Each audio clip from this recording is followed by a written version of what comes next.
আল্লাহ রাসূল সাল্লাল্লাহু আলাইহি ওয়াসাল্লাম আম্মা জান আয়েশা রাদিয়াল্লাহু তাআলা আনহার কাছে বসে আছেন। আম্মা জান আয়েশা রাদিয়াল্লাহু তাআলা আনহা তিনি একবার বলছেন, ইয়া রাসূলুল্লাহ, আপনি আমার জন্য একটু দোয়া করে দেন। আল্লাহ রাসূল দোয়া করতেছেন, আল্লাহ আমার আয়েশা জেনে করেছে এমন গুনাহ আপনি মাফ করে দেন, আমার আয়েশা না জেনে করেছে এমন গুনাহগুলোও আপনি মাফ করে দেন, আমার আয়েশা বুঝে করেছে এমন গুনাহগুলো আপনি মাফ করে দেন, আমার আয়েশা না বুঝে করেছে এমন গুনাহগুলো মাফ করে দেন, আমার আয়েশার জীবনের আগে পরের সমস্ত গুনাহ আপনি মাফ করে দেন। অনেকক্ষণ দোয়া করার পর আল্লাহর নবীকে বলছেন, আয়েশা রাদিয়াল্লাহু তাআলা আনহা বলছেন, ইয়া রাসূলুল্লাহ, আজকে আপনি আমার জন্য যে দোয়া করলেন আমি খুব খুশি হয়ে গেলাম। আপনি মনে হয় এরকম দোয়া আর কারোর জন্য করেন না। আল্লাহ রাসূল বলছেন, আয়েশা শোনো, আজকে তোমার জন্য যেভাবে দোয়া করলাম, প্রত্যেকটা মুহূর্তে, প্রত্যেকটা সময়, প্রত্যেকটা দিন আমি আমার সব গুনাহগার উম্মতের জন্য এইভাবে দোয়া করি। কোন সুবহানাল্লাহ। আপনার জন্য, আমার জন্য। আপনার মতো পাপী দাড়ি রাখেন নাই, নামাজ পড়েন না, নবীজির সুন্নাহ মানেন না, আপনার জন্য রাসূলের দোয়া আছে না নাই? আপনার জন্য দোয়া করছে, বলছে আমার আব্দুল সাত্তারকে তুমি মাফ করে দাও, আল্লাহ তুমি আমার আব্দুল জব্বারকে মাফ করে দাও, তুমি আমার আব্দুল করিমকে মাফ করে দাও। এইভাবে আমাদের নাম ধরে মুহাম্মদ সাল্লাল্লাহু আলাইহি সাল্লাম দোয়া করে। কোন সুবহানাল্লাহ। সেই নবীকে আমরা কতটা ভালোবাসি ভাই। এই নবীর জন্য জীবনে কি কখনো আমাদের চোখ দিয়ে এক ফোঁটা পানি পড়েছে? আজকে আপনার বিবেকের কাছে আমার প্রশ্ন, যারা এখানে আমরা আছি, জীবনে কত কিছুর জন্য কান্না করলাম, কত কিছুর জন্য কান্না করলাম, আল্লাহর নবীর জন্য জীবনে এক ফোঁটা চোখের পানি আমরা ফেলতে পারলাম না। আপনার বাড়িতে হিন্দি গান বাজে, আপনার স্ত্রী সন্তানগুলো 10টা পর্যন্ত ঘুমায়, কেউ ফজরে ওঠে না। আল্লাহর নবী যদি সকালবেলা আপনার বাড়িতে আসে, আপনাকে এই অবস্থায় দেখলে তার কত কষ্ট হবে। যে আব্দুল সাত্তারের জন্য, যে আব্দুল জব্বারের জন্য, যে আব্দুল করিমের জন্য আল্লাহ রাসূল দোয়া করছেন, সেই আব্দুল সাত্তার যদি সকাল 10টা পর্যন্ত স্ত্রী সন্তান নিয়ে ঘুমায় থাকে, তার মুখে যদি দাড়িটা সে না রাখে, আল্লাহ রাসূলকে ভালোবেসে দাড়ি যদি না রাখতে পারে, আল্লাহ রাসূল বলছে তুমি কাউকে ধোঁকা দিও না। মান গাশশানা ফালাইসা মিন্নি, যদি কাউকে ধোঁকা দাও তাহলে তুমি আমার উম্মত নয়। আমরা চোখের পলকে মানুষকে ধোঁকা দিয়ে ফেলি। অনেক টাকা পয়সা আমাদের আছে, ভালো ভালো খাইতে পারি, তারপরেও আরো বেশি টাকা লাগবে। পৃথিবীর শ্রেষ্ঠ মানুষ যার কথা বলছি, আল্লাহর রাসূল, তিনি পেটে ক্ষুধার যন্ত্রণায় পাথর বেঁধেছে। আজকে আমাদের কি কারো পাথর বাঁধতে হয় নাকি? কথা বলেন না কেন? পাথর বাঁধতে হয় না। খাবার আমাদের পর্যাপ্ত পরিমাণ আছে, তারপরেও বেশি খাওয়ার জন্য আমরা ঘুষ খাই। এমনটা নয় যে আমাদের না খেয়ে থাকতে হয়, এমনটা নয় যে আমরা খাবার পাই না, আমরা খাবার খেতে পারি, তারপরেও একটু বেশি খাওয়ার জন্য, জমিয়ে রাখার জন্য আমরা গুনাহে লিপ্ত হয়ে যাই। আমাদের গাড়ি আছে, বাড়ি আছে, সব আছে, তারপরেও আরো একটু বেশি করার জন্য গুনাহে লিপ্ত হয়ে যাই। আল্লাহর রাসূল যদি কখনো এসে আমাদের এই অবস্থা দেখে, তার কাছে কোন মুখে আমরা দাঁড়াবো সাফায়াতের জন্য? তার কাছে কিভাবে আমরা যাব? আল্লাহ রাসূলকে ভালোবাসবেন ভাইরা। জীবনের সব চাইতে বেশি ভালোবাসা দরকার তাকেই, আল্লাহর পরেই আল্লাহর রাসূলকে ভালোবাসতে হবে। ওয়াল্লাযীনা আমানু আশাদ্দু হুব্বাল লিল্লাহ, ঈমানদাররা জীবনের সবচাইতে বেশি তো আল্লাহকেই ভালোবাসবে, আর কাকে ভালোবাসতে পারে? এই জন্য আমার ভাইয়েরা, তিনি আমাদের জন্য দোয়া করছেন, নাম ধরে ধরে আমাদের প্রত্যেকের জন্য তিনি দোয়া করছেন। কিয়ামত পর্যন্ত দোয়া করবেন আমার জন্য, আপনার জন্য, আমাদের মতো গুনাহগারের জন্য তিনি শাফায়াত করবেন, আল্লাহর দরবারে সিজদায় পড়ে থাকবেন। ওই আল্লাহর রাসূলকে ভালোবাসার দরকার আছে না নাই? ওই আল্লাহর রাসূলকে যদি কটূক্তি করে কেউ, আমাদের ইমানে আগুন ধরবে কি ধরবে না? আল্লাহর রাসূলের নামে বাংলাদেশে এখনো কটূক্তি আছে না নাই?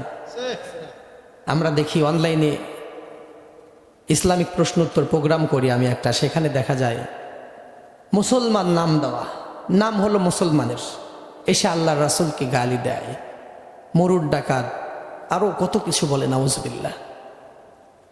আমরা বলতে চাই, দুঃসাহস করো না আল্লাহর রাসূলকে 95% মুসলমানের দেশে বসে গালি দেওয়া, ঠিক কিনা বলেন?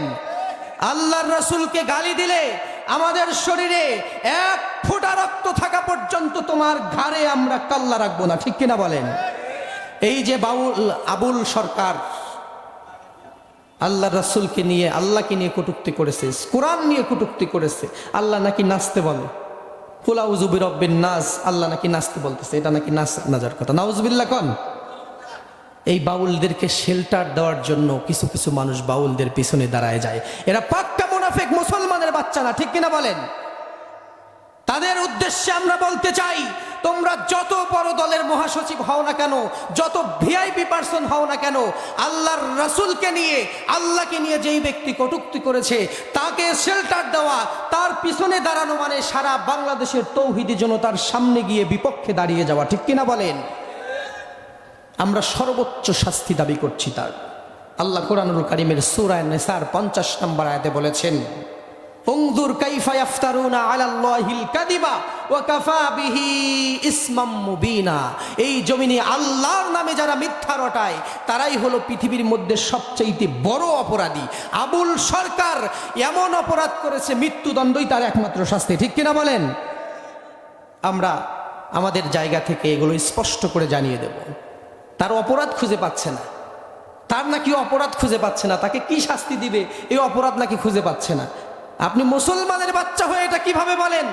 কোরআনুল কারীম খুলুন, কোরআনুল কারীমের 4 নম্বর সূরা 50 নম্বর আয়াত, সূরাতুন নিসার মধ্যে আল্লাহ তাআলা বলেছেন, উনজুর কাইফা ইফতারুনা আলাল্লাহিল কাযিবা ওয়া কাফা বিহি ইসমাম মুবিনা। যারা আলেম ওলামা আছেন, ওয়া কাফা বিহি 3 আলিফ পরিমাণ টান দিলেন, ইসমাম মুবিনা, সর্বোচ্চ অপরাধী তারা যারা আল্লাহর নামে মিথ্যা রটায়। তাহলে বাউল কাশেমের শাস্তি মানে মৃত্যুদণ্ড পাওয়ার মতো অপরাধ সে করছে কি করে নাই? আর কখনো কেউ বলতে চেষ্টা করবেন না যে তার কোনো অপরাধ নাই। যাই হোক, 47 নম্বর সূরা, সূরায়ে মুহাম্মদ, সূরায়ে মুহাম্মদ। এরপরে 48 নম্বর সূরা, সূরায়ে ফাতহুন।